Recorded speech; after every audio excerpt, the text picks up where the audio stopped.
গায়ক বিষ্ণুভক্ত কৌশিকের কাহিনী পর্ব ১৩। ত্রেতাযুগে পৃথিবীতে কৌশিক নামে পরম বিষ্ণুভক্ত এক ব্রাহ্মণ ছিলেন। তিনি একটি বিষ্ণুমন্দিরে সব সময়ই তার নাম গান করতেন। কৌশিকের সংসার বা আত্মীয়স্বজন কেউ ছিল না, তার কোনো চিন্তা ছিল না। সেই বিষ্ণুমন্দিরের কাছে পদ্মাক্ষ নামে এক ব্রাহ্মণ বাস করতেন। তিনি ছিলেন ধনবান, কিন্তু কৃপণ ছিলেন না। একদিন তিনি কৌশিকের সুমধুর গান শুনে মোহিত হয়ে খোঁজখবর নিতে শুরু করলেন। তিনি জানতে পারলেন যে কৌশিকের কেউ নেই, তিনি ভিক্ষা করেন না। তার গান শুনে যে যা দেয় তাতেই তার পেট চলে, কোনোদিন কিছু না পেলে সেদিন উপবাস। পদ্মাক্ষ এই খবর পেয়ে সেই বিষ্ণুমন্দিরেই কৌশিকের আহারের ব্যবস্থা করে দিলেন। কৌশিকের আর কোনো চিন্তা নেই, সে এখন মনের আনন্দে গান গায়। পদ্মাক্ষও ছুটে আসেন তার গান শুনতে। কৌশিকের গানের শ্রোতা ক্রমশ বৃদ্ধি পেতে লাগল। কৌশিকের নাম সর্বত্র প্রচারিত হল। কুশস্থল থেকে একদিন ৫০ জন ব্রাহ্মণ এসে কৌশিকের গান শুনে মোহিত ও অবাক হলেন। বিষ্ণুর প্রসাদ সেবার সুযোগ পেয়ে তারা আর ফিরে গেলেন না। দেখতে দেখতে কৌশিকের একটি হরিনামের দল গড়ে উঠল।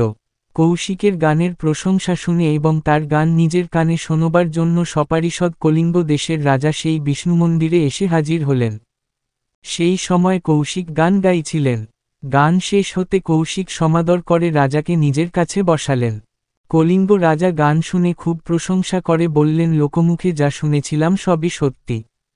আমার ইচ্ছে যে তুমি আমার নাম গান করে আমাকে খুশি কর। আমি তোমাকে অনেক উপহার দেব। হাতজোড় করে কৌশিক বলল, আমাকে মাপ করবেন রাজামশাই। ভগবান শ্রীহরির নাম ছাড়া আমি আর কারোর নাম করতে পারব না। এই কথা শুনে কলিঙ্গরাজ খুব রেগে বললেন, আমি রাজা, তোমার হরির চেয়ে কোনো অংশে কম নই। গায়কের কাজ রাজার নাম গুণগান করা, তাহলে কেন তুমি পারবে না? কৌশিক এবং তার শিষ্য ভক্তগণও এই কথা শুনে কিছু না বলে চুপ করে থাকলেন। কলিঙ্গরাজ গর্জন করে বললেন, আমার গুণগান যখন তোমরা করতে পারবে না, তখন আমার গায়করা গাইবে, তোমরা শুনবে। রাজার গায়করা তার গুণগান শুরু করল। কৌশিকের দলবল এই গান শুনে কানে আঙুল দিল। কারণ হরি গুণগান নয়, রাজার নামগান।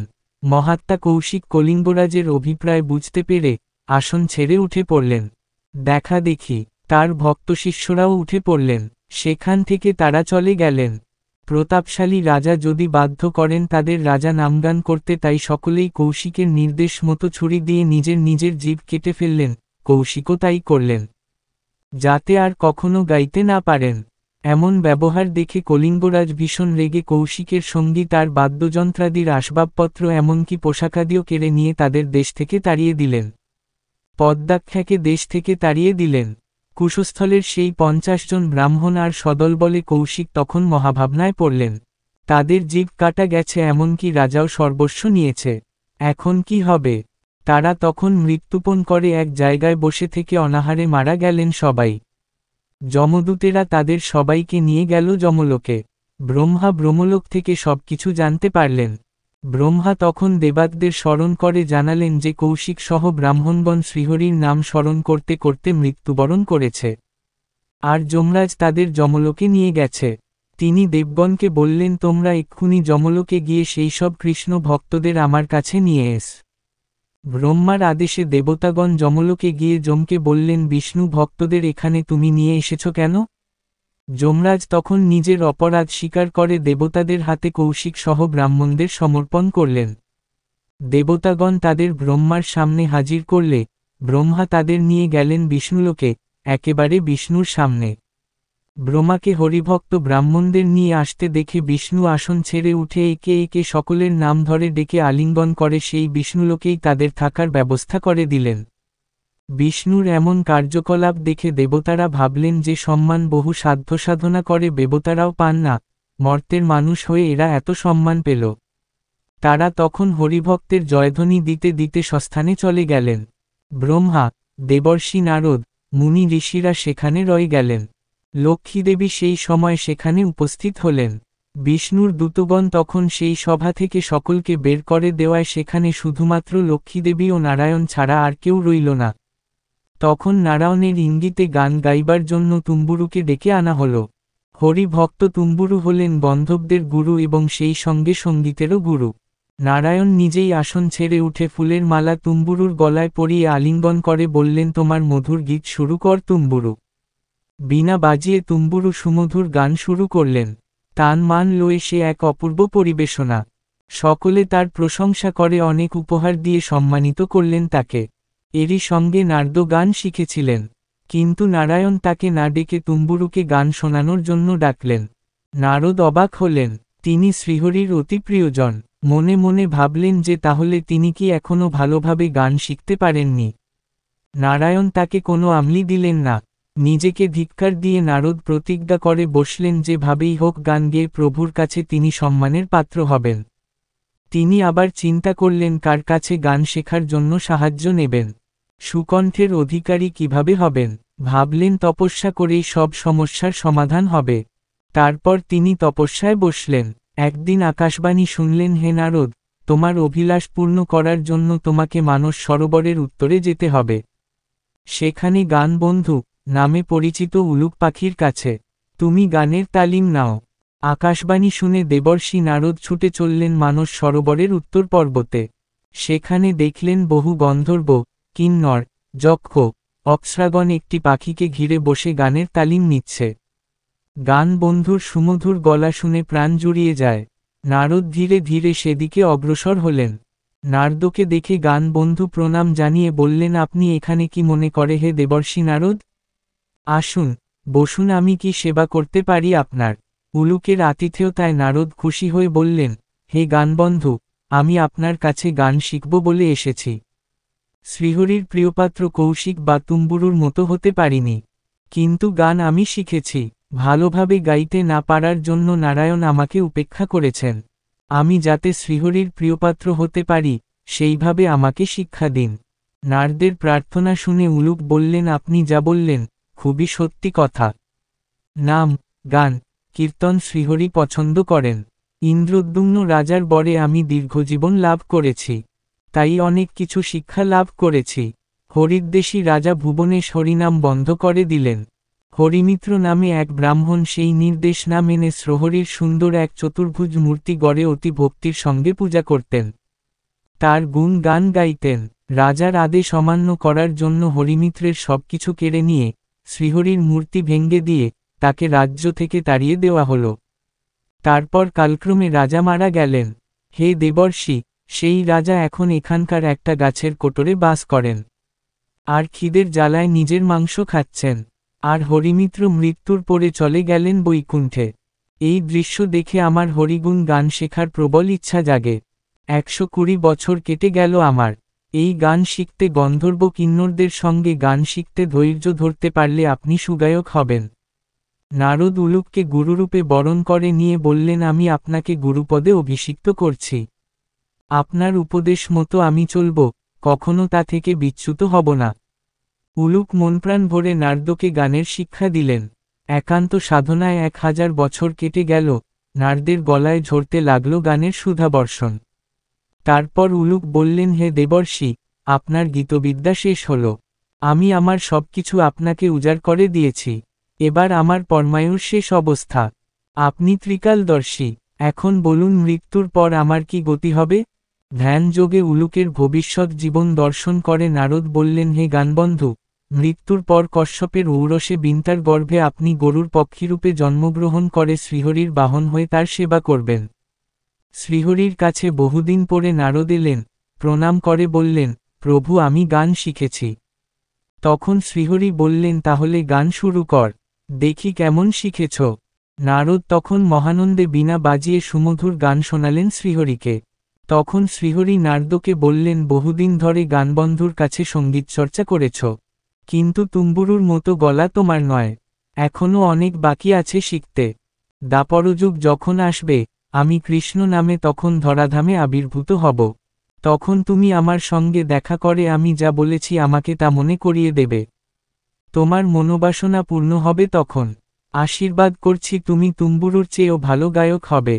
নারায়ণকে প্রণাম করে নারদ বিদায় নিলেন। তারপর থেকে বীণা বাজিয়ে সর্বসময়ে গান গাইতে গাইতে 14 ভুবন ঘুরে বেড়াতে লাগলেন। শ্রীহরির গুণ গান ছাড়া ভুবন ঘুরে বেড়াতে লাগলেন। শ্রীহরির গুণ গান ছাড়া কোনো গান করেন না। এইভাবে দেবর্ষির কত মনন্তর কেটে গেছে তার কোনো ঠিক নেই।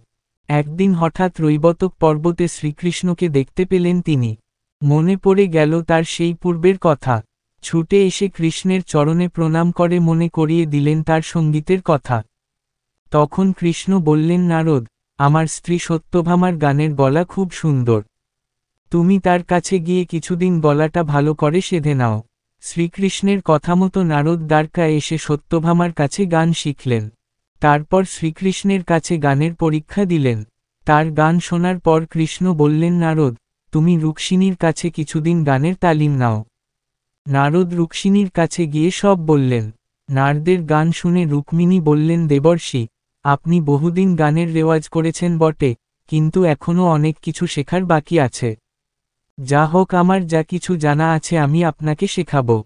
দেবর্ষি নারদ অতি যত্ন ও নিষ্ঠার সঙ্গে রুক্মিণীর কাছে গানের চর্চা করবার পর কৃষ্ণের কাছে এসে তাকে গান শোনালেন। দেবর্ষি নারদ অতি যত্ন ও নিষ্ঠার সঙ্গে রুক্মিণীর কাছে গানের চর্চা করবার পর কৃষ্ণের কাছে এসে তাকে গান শোনালেন। শ্রীকৃষ্ণ নারদের গান মন দিয়ে শুনে দু এক জায়গায় ভুল ধরিয়ে দিলেন। সেগুলি সংশোধন করে দিলেন। তারপর বললেন, দেবর্ষি, এতদিন পরে তুমি যথার্থ গায়ক হতে পেরেছ। শ্রীকৃষ্ণের চরণে প্রণাম জানিয়ে বীণাটি হাতে নিয়ে নারদ আবার বেরিয়ে পড়লেন। শ্রীকৃষ্ণ এতদিন পরে গায়ক বলে তাকে স্বীকার করার জন্য তার মনে অসীম আনন্দ। পিঙ্গাক্ষ বনাম তারাক্ষ। বিন্ধ্য পর্বতে নিবন্ধার নদীর তীরে গভীর অরণ্য ছিল। সেখানে শবরদের বাস ছিল। তাদের প্রধান জীবিকা ছিল শিকার। কিন্তু গভীর জঙ্গলের পথ ধরে কোন তীর্থযাত্রী কিংবা পথচারী গেলে তাদের সব লুটপাট করে নিয়ে পালাত। অনেক সময় তাদের প্রাণেও মেরে ফেলত। এই শবররা একসঙ্গে থাকত। তাদের মধ্যে পিঙ্গা নামে এক শবর ছিল ভয়ানক দুর্ধর্ষ। তার শক্তির কাছে কেউ এঁটে উঠতে পারত না। সেজন্য সকলে তার কথামতো চলত। একদিন সেই পিঙ্গাক্ষের মনে পরিবর্তন এল। লুটতরাজ সে বন্ধ করে দিল। শিকার করতেও তার মন নেই। যদি মাঝে মাঝে শিকার করত তাও বেছে বেছে। সব পশুর ওপরে তার মায়া হতো। তারা নিরীহ সব জীব। কেমন মনের আনন্দে তারা বনের মধ্যে ঘুরে বেড়ায়। তারাও তাদের সন্তানদের আদর করে, খাবার এনে খাওয়ায়, দুধ খাওয়ায়। কোন পশু হয়তো নদীতে জল খাচ্ছে, তখন অন্য কোন ব্যাধ তাকে মরাবার চেষ্টা করলে পিঙ্গাক্ষ তাকে বাধা দেয়। বলে, বেচারা তৃষ্ণার্ত জল খাচ্ছে, ওকে এই অবস্থায় মারা উচিত হবে না। কোন পশু হয়তো তার সন্তানকে স্তন দিচ্ছে, কেউ তাকে মারতে চাইলে তাকেও একই ভাবে সে বাধা দিত। বলতো, দেখো কত সুন্দর দৃশ্য, বাচ্চাটা মায়ের কোলে বসে দুধ খাচ্ছে আর তার মা তাকে কত আদর করছে। আচ্ছা, ওরা কি দোষ করেছে যে আমরা ওদের মারব? পিঙ্গাক্ষের এই পরিবর্তন দেখে সকল ব্যাধ অবাক হল। তারা বলে, এ আবার বলে কি? আমরা তো ব্যাধ, শিকার করা আমাদের পেশা। শিকার না করলে আমরা বাঁচব কেমন করে? একদিন পিঙ্গাক্ষ সবাইকে ডেকে বলল, এই বন দিয়ে যত তীর্থযাত্রী কিংবা পথিক যাবে তাদের যেন কোন ক্ষতি না করা হয়, তারা যেন এখান দিয়ে নির্ভয়ে যেতে পারে। কেউ যদি আমার আদেশ না মানে তাহলে তাকে ক্ষমা করা হবে না। পিঙ্গাক্ষের আদেশ শুনে সব ব্যাধ মুশকিলে পড়ে গেল। সাহস করে কেউ তার প্রতিবাদ করতে পারল না। ব্যাধেরা আর আনন্দ করবার সুযোগ পেল না। তারা অন্যভাবে জীবনধারণ করার চেষ্টা করল। তীর্থযাত্রীরা ধীরে ধীরে বুঝল ব্যাধরা আর নেই। তারা এখন ধার্মিক। অরণ্য অভ্যন্তরস্থ বনপথে আর কারো কোনো ভয় নেই। সবাই নির্ভয়ে চলতে লাগল। যদি কখনো কোন পশু জন্তুদের দ্বারা বিপদ আসে, পিঙ্গাক্ষ ছুটে এসে তাদের বিপদমুক্ত করে দেয়। যাত্রীরা সন্তুষ্ট হল। বেশিরভাগ ব্যাধ পিঙ্গাক্ষের বিরুদ্ধে দাঁড়াল। তারা মানল না আর গোপনে তারা অন্য একটা দল গড়ল। সেই দলের নেতা হল তারা। সেই তারাক্ষ হল পিঙ্গকের কাকা। ভাইপোকে সে কোনোদিনই সহ্য করতে পারত না। সবাই তাকে মেনে চলত বলে তাই এতদিন সে চুপ করেছিল। মনে মনে সে সবসময় ভাবত যেমন করেই হোক পিঙ্গাকে শেষ করে দিতে হবে। তারা তাদের খুশিমতো পশু পাখি শিকার করতে লাগল। কিন্তু তা যখন পিঙ্গাক্ষের নজরে আসত তখন সে ধমক দিত। তখন তারা একটু সাবধান হয়ে যেত।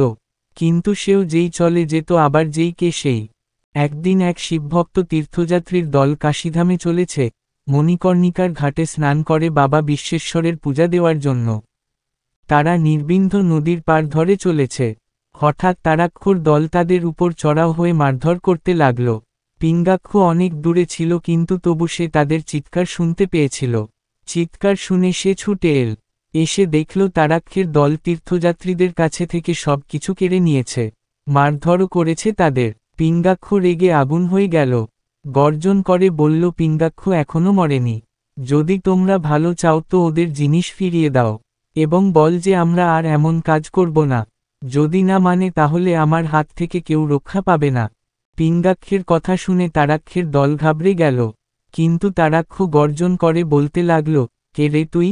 তোর কথা মানতে হবে, আমি এখানকার অধিপতি, আমরা যা ইচ্ছা তাই করব। তুই বলার কে? যদি ভালো চাস তো সরে পড়, তা না হলে তোকে আজ আমার হাতে প্রাণ হারাতে হবে। তারাক্ষের এই কথা শুনে পিঙ্গাক্ষ আরও আগুনের মতো জ্বলে উঠল, বলে আগে তোরা এই তীর্থযাত্রীদের জিনিসপত্র, টাকা কড়ি ফিরিয়ে দে, তারপর আমি যাব। যদি না ফিরিয়ে দিস তাহলে আমি জোর করে তোদের কাছ থেকে কেড়ে নিয়ে ওদেরকে দিয়ে দেব। তারাও আর স্থির থাকতে পারল না, তার অনুচরদের আদেশ করল পিঙ্গাক্ষকে বিনাশ করতে। হুকুম পাওয়া মাত্র তারা ঝাঁপিয়ে পড়ল পিঙ্গাক্ষের উপর। একদিকে পিঙ্গাক্ষ আর একদিকে তারাক্ষের দলের বহু লোক। তীর ছোড়া শুরু হলো, কিন্তু একা পিঙ্গাক্ষ কতক্ষণ লড়বে তাদের সঙ্গে। পিঙ্গাক্ষের দেহ ক্ষত বিক্ষত হয়ে গেল, তবু সে তীর্থযাত্রীদের আগলে রাখল। সন্ধ্যা হয়ে আসছে, পিঙ্গাক্ষ পিছু হটতে বাধ্য হল, সারা দেহ দিয়ে রক্ত ঝরছে। এদিকে পিঙ্গাক্ষের অস্ত্রে ইতিমধ্যে তারাক্ষের দলের বেশ কয়েকজন মারা গিয়েছে। শেষ পর্যন্ত তারাও আর এগোতে সাহস করল না। রাত্রিতে পিঙ্গাক্ষের কুটিরে সব তীর্থযাত্রীরা থাকল। ভোর হতেই তারা আবার রওনা দিলেন কাশীর উদ্দেশ্যে। পিঙ্গাক্ষ তখন প্রায় মৃত্যুশয্যায়। তখন সে মনে মনে রাত্রিতে পিঙ্গাক্ষের কুটিরে সব তীর্থযাত্রীরা থাকল। ভোর হতেই তারা আবার রওনা দিলেন কাশীর উদ্দেশ্যে। পিঙ্গাক্ষ তখন প্রায় মৃত্যুশয্যায়। তখন সে মনে মনে ভাবছে, আমি যদি সর্বশক্তিমান হতাম তাহলে অধর্মের বিরুদ্ধে রুখে দাঁড়াতে পারতাম, পাপীদের শেষ করে দিতাম। মরার সময় যে যেই ভাব নেয়, পরজন্মে সে সেই ভাব নিয়েই জন্মলাভ করে। শিবের প্রসাদে পিঙ্গা হল তাই। সেই ব্যাধ পিঙ্গাক্ষ দক্ষিণ পশ্চিম কোণ অর্থাৎ নৈঋত্য কোণের অধিপতি হল পরজন্মে।